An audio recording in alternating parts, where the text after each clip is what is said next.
Hello, BookTube. I am still crushed under work, under a sudden tsunami of work. So I'm only going to be able to make a handful of videos today in this one day. I'm only going to be able to make the number of videos that most booktubers make in a month in this one day because I'm crushed with work. But I wanted to make a couple just to see your faces. And I thought we'd do mail so we don't fall too far behind with mail. I have a few packages here that we can look at. We have a periodical, the New York Review of Books. Always a treat. I don't know. I haven't actually looked at this, so I have no idea whether or not they're reviewing anything of interest. Are they reviewing anything of interest at all?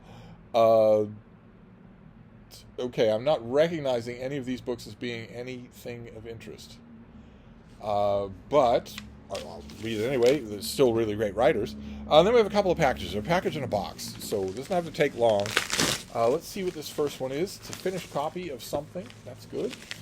What have we got here? Oh. Okay. This is from Bloomsbury. Did not request this. This comes out in January. Steve very much approves of the cover. This is by Carolyn Eden, and it is called Cold Kitchen, A Year of Culinary Journeys. And there's a beagle on the cover, so maybe this was sent to me advisedly. This is a cozy, thoughtful memoir recalling food and travel in Eastern Europe and Central Asia from the award-winning author of Red Sands. Organized seasonally and featuring delicious recipes at the end of each chapter. This is the author's basement Edinburgh kitchen offers her comfort away from the road.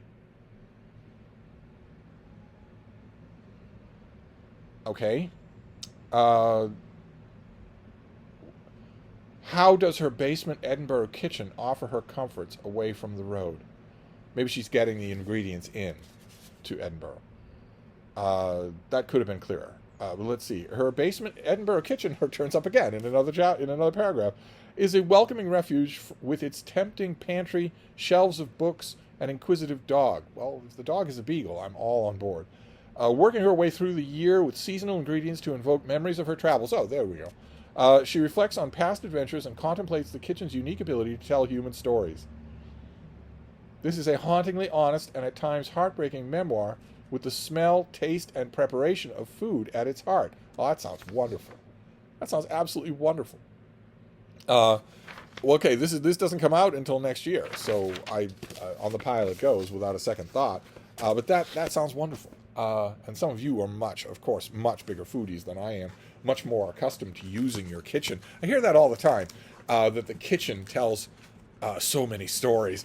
And the kitchen here at Hyde Cottage, it doesn't. It doesn't tell stories like that at all. So it's got to be feeling pretty neglected. But let's do this next one. Let's do the box. The box is unbelievably sealed. It's bolted in banded metal. I've had to use the equivalent of a silverback gorilla amount of physical force to get it open. That's never a good sign. That's never a good sign. But this could prove us wrong. Let's see what's in here. Okay. So it's a number of books. Good. We have the paperback of The Blue Machine by Helen Ziersky. Lovely paperback. Look at that. How nice. This is going to be a $20 paperback. Don't think that Open Letters reviewed this at all. Anybody? I know I didn't write about it, but I have lots of writers for Open Letters, not just me. No. So what have we got here? That's a nice little paperback. All of Earth's oceans, from the equator to the poles, are a single engine powered by sunlight. In this book, physicist and oceanographer Helen Ziersky voyages from the depths of the ocean floor to tropical coral reefs. She explores estuaries that feed into shallow coastal seas, Arctic ice flows that reveal how water temperature, salinity, gravity, and the movement of Earth's tectonic plates all interact in a complex dance, supporting life at the smallest scale, plankton, and the largest, giant sea turtles, whales, and humankind. Fantastic. Okay, I read this when I got the hardcover, but I have no idea where my hardcover is. Glad I have the paperback. It looks like this is going to be a box of paperbacks. Like this is John Charles Chastain. This is After Eden. A Short History of the World.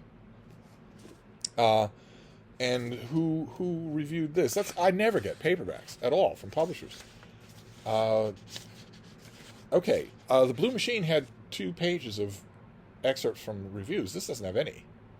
I don't know why that is. I'm sure this got reviewed. I didn't review it.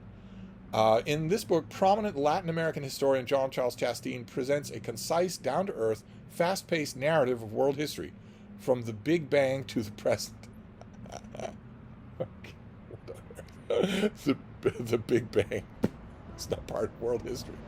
What on earth? Animated by stories of people from all walks of life and enriched by insightful analysis of the author's extensive world travel. So we have two travelers here. To tackle today's major problems of global inequality and environmental degradation, the author argues that we must first understand our shared past, both the violent and cruel dimensions, and the aspirational ones, the creation of universal religions and ethical systems, the birth of the ideas of individual liberty and freedom. Those are done in the teeth of religion. They don't go together. They don't go together at all. One would have stopped the other from happening. The resistance to excesses of global capitalism, the civil rights and decolonization movements, and the environmental and social justice movements of today. Okay, that's sounding less and less like a world history, and more like a Twitter history of the world. But we'll see. We'll see. Glad to have the paperback. What's this next one? This is fun. Just a box full of paperbacks. Oh, fantastic. Okay, great. Well, this will have blurbs in it. This is the paperback. Again, this is going to be, this is $22. This is Edward Ayer's book, American Visions, the United States from 1800 to 1860. We saw this on this channel in the advanced copy and the finished copy. Here's the paperback. With so many of our histories falling into dour critique or blatant celebration, here is a welcome departure, a book that offers hope as well as honesty about the American past. The early decades of the 19th century saw the expansion of slavery, native dispossession, and wars with Canada and Mexico. But even as the powerful defended the status quo, others defied it. Among them Frederick Douglass, Margaret Fuller, Lydia Maria Child, and the Native American activist William Appice challenged the entrenched practices and beliefs with visions of a better America that remain compelling today. And this thing did get reviewed a lot. Christopher Armstrong reviewed this for the Wall Street Journal, for instance. Yeah, look at that. He's the first one. He's the first one listed. Paula Whiteacre for the Washington Independent Review of Books. I've never written for them. Booklist, Kirkus, Publishers Weekly. Lots of other great. Okay, fantastic. All right, so American Visions in paperback. And then it looks like this is the last one. Yeah, this is the last one, a tiny little thing. This is B.H. Fairchild. This is An Ordinary Life, a slim volume of poetry. You like that? Now in paperback. B.H. Fairchild is the author of 7 volumes of poetry, a finalist for the National Book Award, a winner of the William Carlos Williams Award, the National Book Critics Circle Award, and the Bobbitt National Prize, and he lives in California. Oh, did this ever have a hardcover? Yeah, it did. Oh, wow. A paperback collection that has a paperback of a poetry collection. Again, we're ending on a weak note here because, as we've noted many, many times, what is a book publisher supposed to say about a slim volume of 21st century poetry? What are they supposed to say? But let's see. In this book, the author unearths the ironic, haunting presences that imbue ordinary life with beauty, power, and meaning. See what I mean? What does that mean? That doesn't mean anything. By turns polyphonic and deeply personal, these poems range from Kansas highways and sun-baked baseball fields to secondhand memories of World War II foxhole. Throughout, the poet evokes the brutal beauty of the American heartland. Okay. This has a blurb from the New York Times, a blurb from Library Journal, and a blurb from the Boston Globe.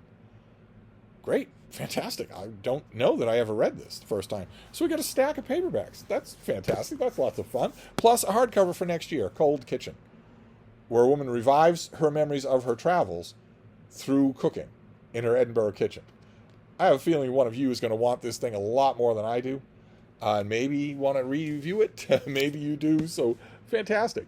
And these paperbacks, obviously, if the thing is out in paperback, that presents a few difficulties for a review. But it occurs to me that recently, at the behest of a friend of mine, I revived my literary book blog, Steve Reads. I have it over on Substack. I think I leave a link to it on every video. I absolutely love it. I have a ball with it. When I'm pressed for work, it's one of the first things to drop off the back of the sled, and it shouldn't, considering how much I enjoy it. But it is for a lot of the book-related writing that I can't do anywhere else. And new books in paperback is a perfect thing to do over there. That seems to me to be just right. So probably I will write about all of these over there in their time. There's a nice thing about Steve Reads as opposed to Open Letters Review is that there's no hurry. With the others are sort of tied to book publication schedules, but not over there. So that's probably where I will write about these things. But in the meantime, that is it. That is a brief little book haul during a beleaguered time. I'm hoping that the clouds are going to part and the sun is going to come out later on this week, maybe even tomorrow, for the usual bombardment of videos. In the meantime, we're going to have to make do with just 2 or 3 a day.